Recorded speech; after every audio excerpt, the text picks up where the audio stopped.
Concept of catharsis. Aristotle का poetics जो था वो ग्रीक भाषा में लिखा गया था, इंग्लिश में नहीं लिखा गया था, लेकिन उसको इंग्लिश में ट्रांसलेशन हम, ये बात माइंड में रहनी चाहिए। Aristotle concept of catharsis introduced in poetics is one of the most significant, most controversial, most debated ideas in literary theory. His famous definition of tragedy is the imitation of an action that is serious and complete of a certain magnitude through pity and fear, affecting the proper catharsis of these emotions. This concept has invited multiple interpretation over centuries. अब tragedy का ये concept जो उसने दिया PT and fear का, और कहा कि कैथारसिस होना चाहिए इनका, ये चीज इसने बहुत डिबेट पैदा किया, focusing on how tragedy emotionally impacts the audience, कि ट्रेजिडी जो होती है वो ऑडियंस के ऊपर कैसा इमोशनल प्रभाव डालती है. Although Aristotle uses the term catharsis only once and does not define it clearly. Aristotle ने एक ही बार इस टर्म का इस्तेमाल किया है और उसको डिफाइन भी नहीं किया है. Scholars have explained it using insights from his other works politics and ethics. Aristotle के दूसरे वर्क्स पॉलिटिक्स और एथिक्स में जिस तरह की बात वो करता है उसके आधार पर क्रिटिक्स ने इसकी व्याख्या निकाली है. ब्रॉडली स्पीकिंग, मतलब सिंपल बात करें तो कैथारसिस की तीन तरीके से वो है डेफिनेशन दी गई है. पर्गेशन, प्यूरिफिकेशन, क्लैरिफिकेशन, तीन इंटरप्रिटेशन हमने कैथारसिस की दी हैं. एक है पर्गेशन, एक है प्यूरिफिकेशन, एक है clarification.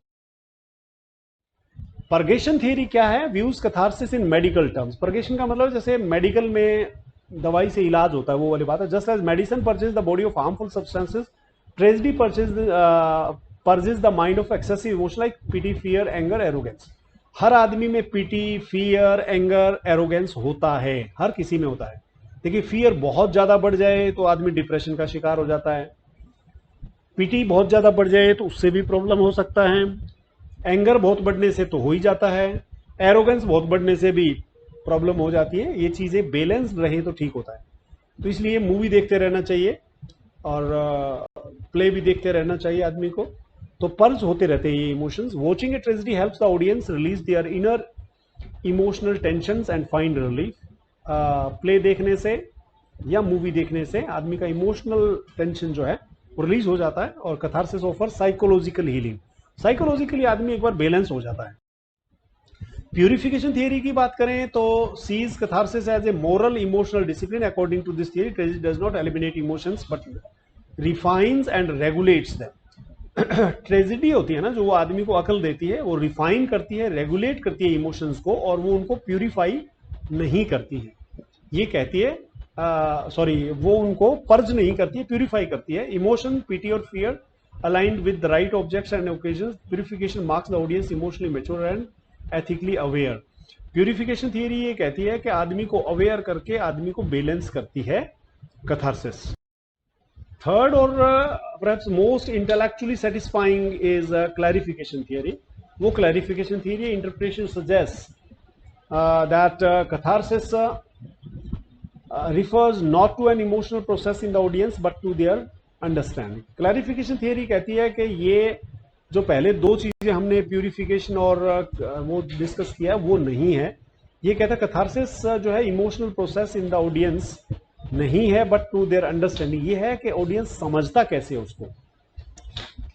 As they watch the tragic action unfold, witnessing the hero's hamartia, peripeteia and downfall, they come to grasp universal truths about fate, justice, human condition.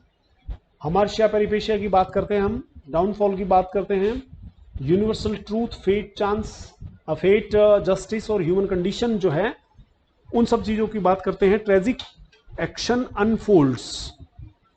In this way catharsis becomes emotional and intellectual enlightenment. आदमी को एक अकल देता है. Intellectual enlightenment है, emotional enlightenment है clarification theory के हिसाब से catharsis. Three interpretation agree that catharsis is central to tragic experience. लेकिन तीनों, बढ़िया बात यह है कि तीनों थियरीज अलग अलग इंटरप्रिटेशन देती है, लेकिन तीनों चीज ये कहती है कि आदमी में कुछ चेंज लाती है tragedy. It transform audience emotions into insight and understanding, making tragedy बहुत मूविंग एंड मीनिंगफुल. ट्रेजेडी आदमी के इमोशंस और इनसाइट आदमी की थिंकिंग को भी डेवलप करती है. वाइल कॉमेडी में एम एट लाफ्टर, कॉमेडी तो हंसी देती है. Tragedy stirs deep feelings and brings the mind into balance through engagement with suffering.